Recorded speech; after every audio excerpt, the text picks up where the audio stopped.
This is a generic depiction of your average nest, which is divided into multiple tiny little rooms. There's the entryway, a common room, a bedroom, a bathroom, and an incubation chamber. This type of nest usually houses one single family of arachnids that consists of a single male, single female, and 1 to 2 young. Although the incubation chamber is filled to the brim with eggs, it still winds up producing only 1 or 2 young that reach adulthood, since producing these eggs and incubating them is such a drain physically and mentally on the females that they rarely leave this chamber outside of receiving communion, which is the only source of nourishment they receive, which drains their bodies and withers them away, as all of these people are malnourished to the brink.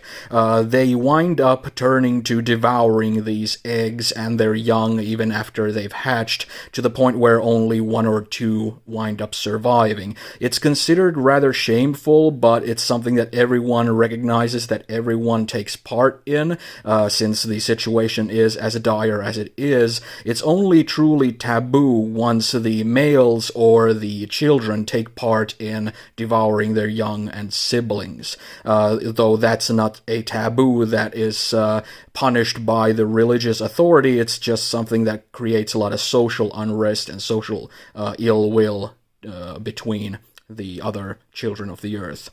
The bathroom in this kind of nest is just a hole where you go and you defecate and you wrap it into silky webbing that turns it slowly into kind of a powdery dust that you wind up tossing outside. So it's highly likely that the players are breathing in poop particles while they're in here, and that's hardly the most disgusting thing they've encountered thus far. The inhabitants, the arachnids, behave in a kind of very defensive and frightened way when encountering players. They're kind of like if you ever interact with shelter cats or something, where they might go to the back end of rooms and kind of create as much distance between them and players, and they might have like a hissing reaction or something, but they do have a lot of diversity among them. Some are much more accommodating to outsiders, especially if they can speak abyssal to them, because these are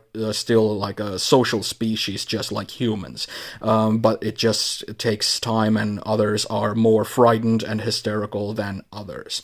And the only true, named NPC in these kind of nests is the village elder, who is also the machinist who works in the workshop in the flesh foundry that the players did not encounter earlier. He is the oldest and perhaps the least arachnid-looking member of this society, where he looks mostly like a naked human that's completely hairless, that has the beady arachnid black eyes and mandibles outside of his mouth.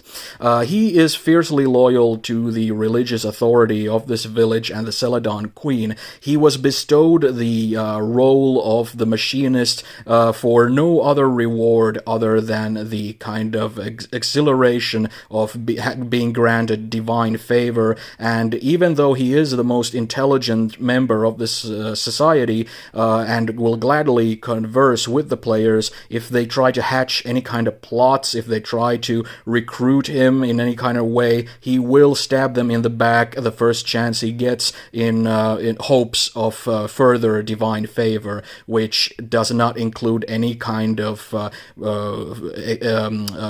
increased foods or any of that sort. It's purely mental, even though he is wasting himself away a lot quicker than others, since he does work in the workshop.